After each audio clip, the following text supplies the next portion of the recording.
Dawson's Rentals.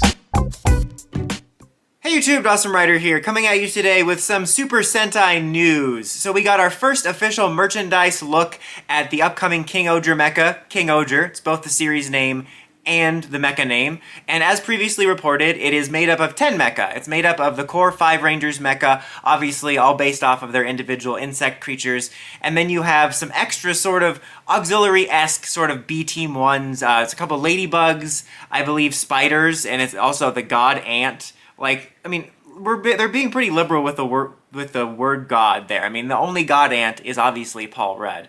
So that's actually rather unique. I mean, obviously, you know, look-wise, the core Rangers mecha look the best. I'll be honest, like, they're not my favorite. I don't dislike them, but they're not like something I'm jumping out of my seat over. Like, for example, I liked the Don Brothers individual, like, Avataro forms more. I thought they were just kind of cool on their own. Whereas these, like, there's some that are kind of cool. Like, Dragonfly's pretty neat. The Butterfly's kind of neat as well. But they're not my favorite thing individually. I do find the idea of it being, like, 10 at the beginning kind of to be cool and unique. Like, it's neat we're getting one, yet again, thankfully, for a second year, where we just have all the core Rangers in one mecha, but we also get kind of plus that. I also kind of happen to think that it's funny that we did have a series like Q-Ranger that started with, was it 9 or 10 Rangers? But we started with almost 10 Rangers at least, and we had this mecha system where you had Red with the rotating arms, and I'm like, I wish they would have done something like this almost for Q-Ranger, where you could actually have all the core larger lineup of Rangers in the mecha at the same time. Maybe if they ever do another like big Ranger series in the future with 9 or 10 Rangers to start, we could get a concept like this. I was thinking that's pretty cool. But yeah, overall, the core 5 look fine. I mean, and then, you know, the auxiliaries are like whatever. They're nothing too exciting. They also revealed an 11th one, which is God Kabuto, which kind of creates this big spear-looking weapon that's going to be one of those things where they sell it separately, it comes out a little bit afterwards, and then they're also going to sell it as a dual pack a little bit later if you want to wait and buy them together. You know, personally, both in terms of wanting to get the review for the channel and just general impatience, I'm going to buy them separately because I want to be able to get the mecha right out the get-go. And speaking of the mecha, when you combine it all, I think it looks really good. I overall do like the design of it combined together.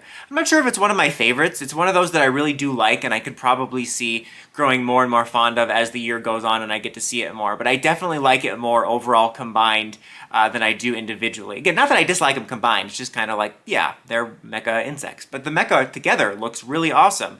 And I like that it's kind of normal. I hate to say that just because I do like when they experiment, but I feel like there's been some really weird looking robots lately, and I was kind of missing some just good, solid, classic looking mecha Megazords, and I feel like the Don Brothers one had that. It felt like both something kind of new, but also had kind of just a good classic mecha design feel to it when it was all together. Same thing for Don Dragoku's mech, and I feel the same about this one. It does look a little bit, kind of like that feeling when people say, this doesn't look like a Pokemon. It does kind of look like a mecha from another franchise. Like I think I mentioned this with Ryu Soldier back in the day. It kind of looks like, you know, you go to the store and you see like insect bots, and like that's the mecha gives. Also, it is articulated just like Don Brothers Mecha, which I'm really happy about. You know, I think that was a great step forward that they were taking with that.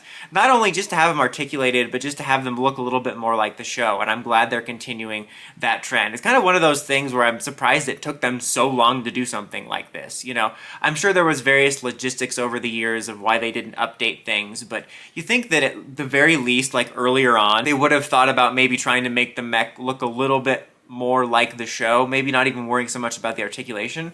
Not that all the mecha over the years have been bad, and sometimes there's a level of nostalgia and fondness for the brick look, but it is just kind of funny how long it took us to think about trying to get them to look the most accurate. But I'm pretty pleased with it. I'm sure that pretty soon we'll be getting more toy pictures of all the other stuff. I mean, who knows, by the time this uploads, it might already be out. So I will cover that when it comes out. You know, this should be going up on Monday. Tuesday is the Hasbro Fan Friday thing. I keep calling it Fan Friday on a Tuesday. They started that by drilling in the Fan Fridays in my head. So Don's in trouble. Must be Fan Friday Tuesday. Anyway, the point is there's Power Rangers news tomorrow, so I'll cover that. If any other Sentai toys come out, the updates for that will be immediately after that. But what do you guys think of this mecha? Will you be picking any or all of it up? Let me know in the comments. As always, until next time, don't forget to like, comment, subscribe, and climb the steps and ring that bell so you get notifications for my videos. Dawson Ryder, signing out.